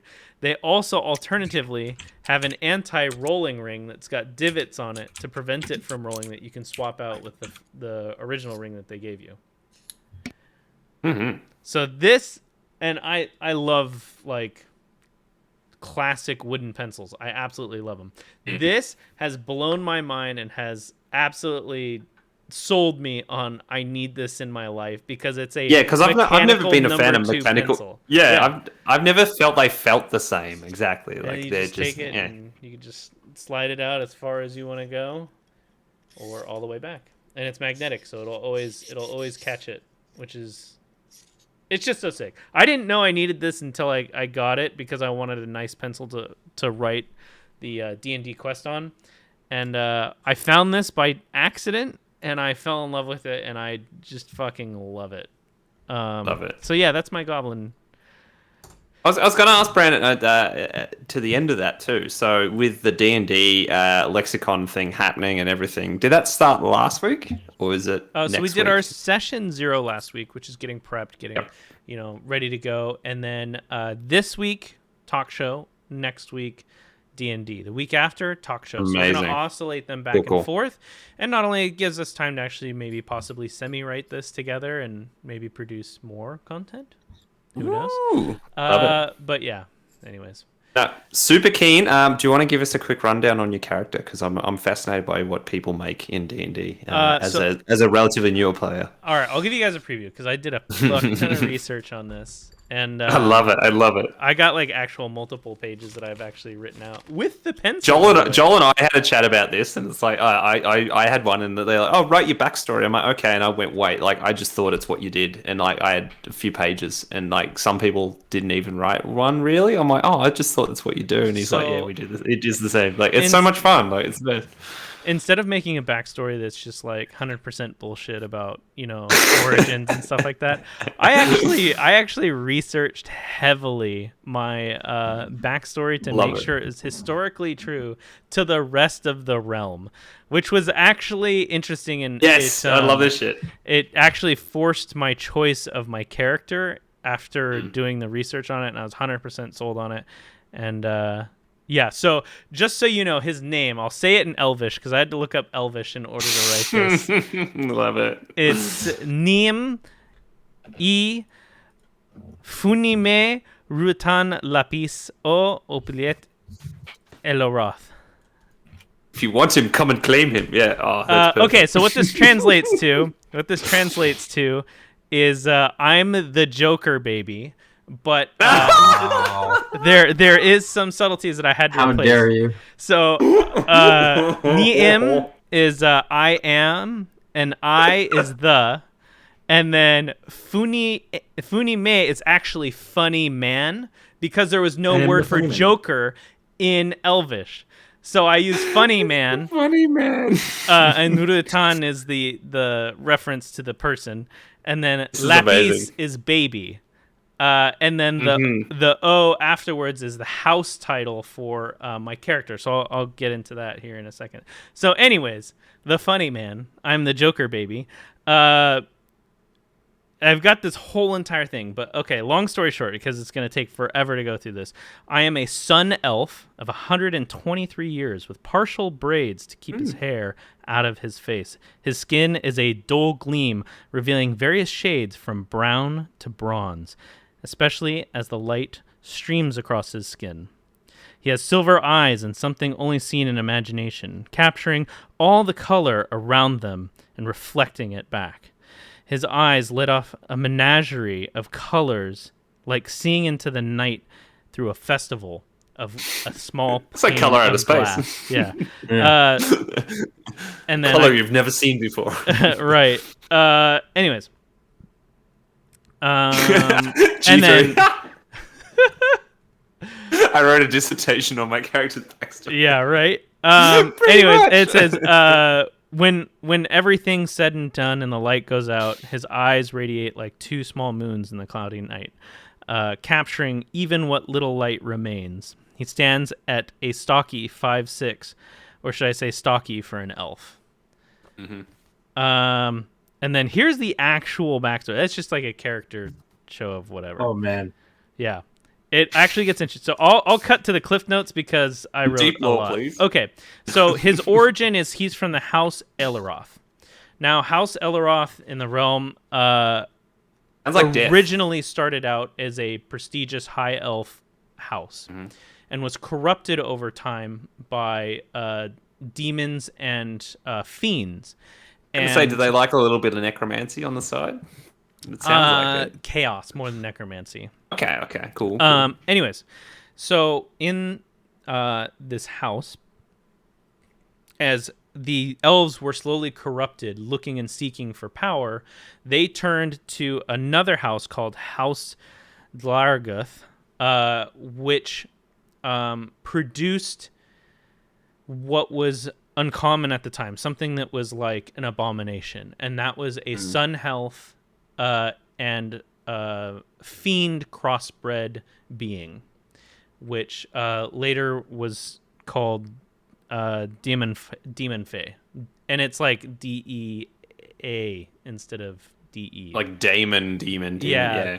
And these are half and half, so they have all the benefits of the elves, and then having the additional like effects of the demon realm on their spawn.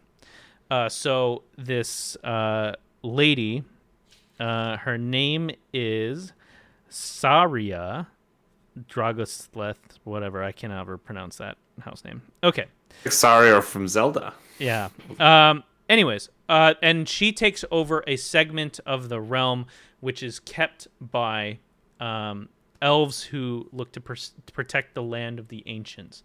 And she pretty much goes in and she creates a brand new house where she looks to extract her revenge on the elves who had wronged her in the past. And her whole house is about greed, power, and revenge. And so what she does is she goes out and she kidnaps a bunch of high elves to turn them into mates to procreate this demon fae generation that otherwise shouldn't exist. And she does it by leveraging both sides, and she even takes up some of the demon heroes of the realm as her husbands and mates to create more offspring. So this starts to ignite in a realm. The realm's name is Myth Dragnar. No G, sorry. Myth Draenor. There we go. And a lot of the high elves from that area were not only blade and mage users, but they were blade singers. Blade singers used mixed craft of weapons and magic in order to produce a good offensive and defensive thing. And so as time progressed where she moved in that area, she converted a good amount of them over to her own house and started producing some of the best blade singers that existed in most of the high elves, and because they were demon fae, they were even more powerful because they had been crossbred and done so intentionally. So all this comes down to my character class, which is wizard, and going into Bladesinger. Because I am a sun elf, it is a part of the house that I represent underneath the main house, and most of them were Bladesingers. And so the character, the plan, and I've talked to Matt about this. So the plan is I will be neutral evil starting the game, and the point is during the campaign I'll have a character progression where I go from neutral evil to neutral good. And the reason is because the way that I have been raised in among the demon fae and in among the realm of the high elves, where most of them are spies and are using their ability to get back at people by doing so. That is how the character starts with this. You just inherit all that, yeah. Right. So I've got a couple of comments to make. The first one is for people who don't know about high elves.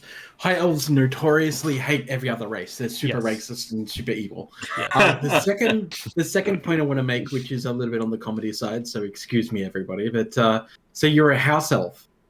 Oh no! What happens if Dobby gets a sockser? Oh no! Throwing shade already. Dobby joke. Yes, I guess that would make me a house elf.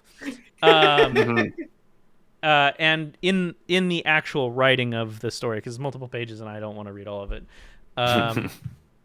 I did pick out heroes in D&D that are named in these houses for being blade singers, which was the influence of my character. There's also a whole more of it that I will do cliff notes on it again really quick is after that house was beaten, our house, the House of Aragoth, was liberated from the demon fae and split into two separate factions thereafter. Those who were devoted to the dark demon fae and those who were devoted to redeeming themselves from previously when they were a respectable house. And so he is born on the respectable house side, but you can't forget origins or upbringings. And so for him, he is a full generation after the separation. And so that's why he's starting out neutral evil, is because of that liberation and how there's a split between how they function in the house that they represent. So I did a ton of research on all of this. All of this is like named characters, named places, and it all exists in the same timeline leading into the end of 3rd edition, 4th edition, and then this would be 5th edition, so the first generation after the calamity of that realm.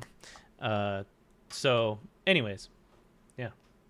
Cool. Oh, thank you. And that's kind of amazing, and an insight into your psyche on these manners. You don't do them half-assed. Love it. Hey, this is a Max in chat. What's up? What's going on, Max? What's going down? Yeah, I'll do my quick goblin game. Brandon. Actually, Yeah. Jeff, do you have anything? Do you want to share? Yeah, I do actually. Real quick. So Nice. Matt was kind enough to give me something. I'm not using it because I don't have a DAC, but Matt got a road. Ooh. He got a road. NG1. What is it? It is the. What is the model number on this guy? It's full pop filter. Looks and like shot an now. NG1, isn't it? It's a NT1A. Oh, NT1-A. This is about like a $230 condenser microphone, and he fixed it because a guy who we got it from for free, I guess, thought it was broken, but he just fixed a little wire in here, and he was kind enough to give this to me. So Hell yeah. I'm gonna be using this soon as I get my DAC. As soon as I figure out, I know which DAC I'm gonna buy. You're just gonna get the NI one? I'm gonna get the complete 6. And that should go really well with my road. So Nice. yeah, that's what I got for my goblin game. Nice one. Love it. Oh yeah. As I said before, I have a couple albums I bought this weekend, and it kind of it it hinges a little bit into that little dive into psyche we were talking about before, and you know, some for me maybe not so troubling times, but kind of a yearn to get into the realness of things, and you know, kind of feel things tangibly, I guess, whatever, and some King Crimson. But what it all started the movie Mandy, and it started off with Starless by King Crimson, and it's just like, what the fuck, no way. And it was, I really delved into, I hadn't listened to much of Red, which is the 1974 album, I believe, but it's got me in a, King Crimson have eclipsed, they've taken a few years to really sink in and like get them in a weird way, and then the last few months have been incredible. So Starless, as I say, that may be one of the saddest songs I've ever heard in my life. Kurt Cobain said that whole album, Red, is one of the best albums of all time. Actually, I'm pretty sure. And I said, like, the feeling of it. But this week I didn't pick up Red, but I picked up Lizard, which is one of my favorite albums. It is incredible. It's got everything in music you could ever hope for, and it's got like jazzy kind of swings to it. It's got symphonic kind of some dent. Is that what you're saying? It's everything, and then it's a lot of stuff going. That the personnel in King Crimson is so fascinating. How much they chopped and changed over the years. Usually Robert Fripp is just the constant. He's a genius, of course, but I'm fascinated by all the different members over the years. Pete Sinfield is the one I'm getting his record this weekend, because he's the lyricist on this one, and Court of the Crimson King and some of the early stuff. And he never sung; he just wrote the lyrics, and he did the set, like the lights for the shows and stuff like that. And he's, I reckon, a not respected enough person in the kind of early King Crimson music, which is amazing. But why that's also another crossover is because this album inspired me for my D&D character as well. I literally made a dragon board called the Lizard, and which was like, yeah, he's got a crazy dragon name, whatever, but basically his whole story was he was misunderstood, and the common folk just to like to simplify things, and they call him, he's known as the Lizard, and that was inspired by King Crimson record I picked up. So everything connects around here. And then as far as other albums I bought this week, this ripper from Canadian rockers Lighthouse. This is a fun prog band. You know, I love artwork. Lighthouse have a certain saxophonist, which absolutely enthralled me, that I love the music, great fun. I had to do a double take. Howard Shore on saxophone, flute, and vocals. I'm like, the Howard Shore? And sure enough, looked it up. Howard Shore, composer of Lord of the Rings, was in this absolutely ripping prog band in the early 70s that did some amazing stuff. So check that out. That's awesome. Love it. And then the last one, more progressive electronic, you might really enjoy. Tangerine Dream. You can't get past Tangerine Dream. Like, very, very great. So, early 70s Tangerine Dream stuff.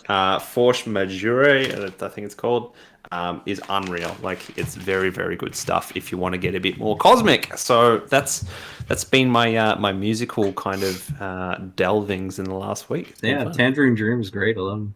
So good. I think I've got most of the early 70s records now with that one I found, and I was really happy to find it. So, yeah, they are unreal. Absolutely unreal. So, yeah, that's me. Chesh, do you have any Goblin Game things before we pack it up? Or did you just eat yours because it was a toasted sandwich? It wasn't toasted, thank you very much. It was plain. Oh, it's just a ham sandwich. Just a ham sandwich. Sometimes it's just like...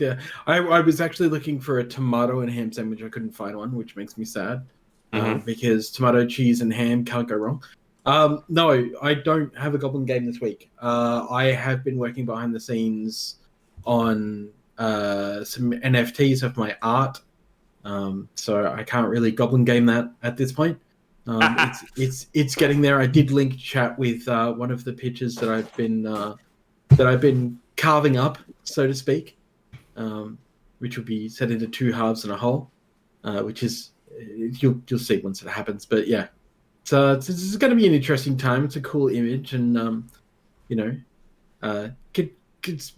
need to tinker with the image a bit more because the image is from the old days of my drawings. And Miss Frankenstein looks like she got no top on, which is not entirely correct. She's got a boob tube you can't see, but it makes it look much worse than it should be. Wild. Right on. Nice. Cool. And before anyone points out carbon footprints, yes, we've already gone over that. Don't worry. We have plans. the wild world of NFTs. Yeah, well, I mean, because everything now is not just about like, so people who don't know, look up non-fungible tokens, you'll understand what I'm talking about. But generally speaking, there's a lot of environmental impact talk about them because of server farms and Bitcoin mining and all that sort of stuff. And, you know, a lot of artists are kind of waving it away, going, well, it's not my fault that these people are doing this thing. But it's like, no, it is like, you might be the creator, but I mean, that's like saying I created a car and your car uses gas and that's none of my business. It's like, no, you must be held accountable. And with this, that's one of the things that we're looking at is the sustainability project side of things to make sure that we can be as least impactful on the environment or ways to offset that impact. I'm just waiting for places to really hammer down that branding and the marketing of it and make them green NFTs or something. So that's it's funny you should say that. Fuel have already been doing that. Yeah, no doubt, because it's what works, right? Like, it does matter, but it's like it kind of matters more to people in marketing sense in a weird way. So yeah, it's like a social conscience, of course. Hey, it's P-Frizz. I haven't talked to P-Frizz in forever. Man, we got to play some games. Yeah, love it. Yeah, but NFTs, it's a thing. Oh yeah. Unfortunately, we can't avoid them, and it's funny because somebody said to me like, basically saying that, like, I don't think you're a horrible person, but NFTs are horrible business. And I turned around and I said, I would rather be in horrible business with NFTs than be in horrible business with a Fortune 500 company like the one that I work for. Don't get me wrong, I love getting paid by my job to do my job. But a lot of those companies, not singling out mine, but singling out most Fortune 500 companies, are based on the unhappiness of the rest of the world. So, looking at you, Jeff Bezos, you piece of shit. Oh, dang. Yeah. Well, I reckon that's the show, guys. Yeah. Yep. Sounds good. Love it. So what are we watching? Guys. What are we watching for the next fortnight thing? It was Bo Burnham's 8th grade. The 13th? 8th grade, maybe. I think it's either 8th grade or 13th. I was going to say, there's a number. Yeah, it was 8th grade. 13 because I think it's about a 13-year-old girl. So yes, it's about a 13-year-old girl. And he's quoted that a lot, I think. And there was there's a few articles with 13. Yeah, no, totally awesome. A24 movie. So I'm looking forward to that for sure. So nice. Nice. Sign offs, right? Where can people find you, Chesh, my lad? G'day, everyone. I'm Australian. You can find me on the Twitch as Cheshire Plays Games. YouTube is Cheshire Plays Games. You can find me under Chesh Breaks on the YouTube, Chesh Breaks on the Twitch if you like NBA stuff. Otherwise, you can find me as Cheshire Plays on Twitter. Don't expect a whole lot of chatter from me, but I will chime in time and again, now and again, sometimes. Drop sledgehammers, yeah. There and back again, a Chesh tale. Yeah, and of course you can find me on Commander Crunch podcast as well. Brandon, go. What's up, everybody? My name is Brandon, aka the producer, host here at MTGLexicon. I'm here with the lovely crew of Commander Crunch and the lovely Jeff, and I'll let him introduce himself next. Jeff from MTGLexicon. P-Frizz, you got a budget pirate deck. Maybe you could come on stream and try that out. Thanks for everyone who joined. You matter. People care about you. All right, Sam, you can kick it off. Don't let life get you down, Mrs. Brown. I'm Sam from Commander Crunch. It's a podcast that I've kind of been a little bit proud of, that we've found a weird space in the Magic community where we can just talk for as long as we feel like, but more importantly, get good stories out of people and make them feel comfortable in a place that they don't have to rush through them or anything, and get some really like awesome insights out. And our guests have made my life over the last year or so a lot easier in a way, because it's helped with perspective and everything like that, and it's been awesome. So I'd like to say just go check all those episodes out. Whatever. The one we just published was Chris Von Doom, great Commander community friend, and he says he's a villain. He says a lot of people, like, there's people that don't like him. That's fine, because he speaks his mind, that kind of thing. He's a funny dude, great stories.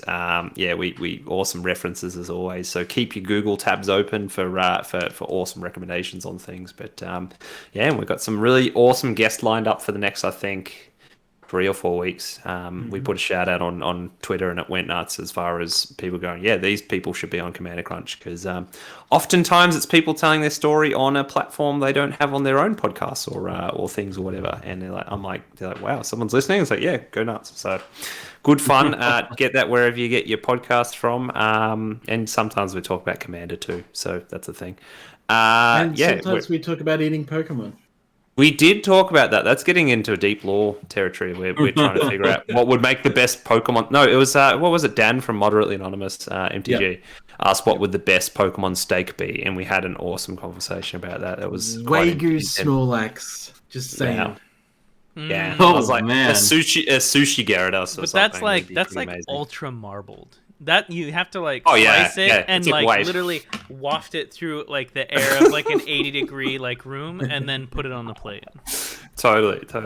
I love it. But yeah, and P-Frizz, hopefully you just do what you want in that deck, but you got to play Hornswoggle, because you can Hornswoggle people, and it's a pirate-themed counterspell. It's good fun. So. And then you can also pretend it's WWE themed as well. Why is that a thing? Hornswoggle. Ah, Brendan knows what I'm talking about. Brendan remembers Hornswoggle. Love it. Yeah. That's that, right? I'm gonna let you all go about your collective evenings and or days, and not let you kind of linger any longer. But it's been real, and I've missed you guys, and it's been lovely to catch up again, and look forward to the next movie discussion. And good times. So, Take care, everybody. Take it easy. Bye, everyone. Bye.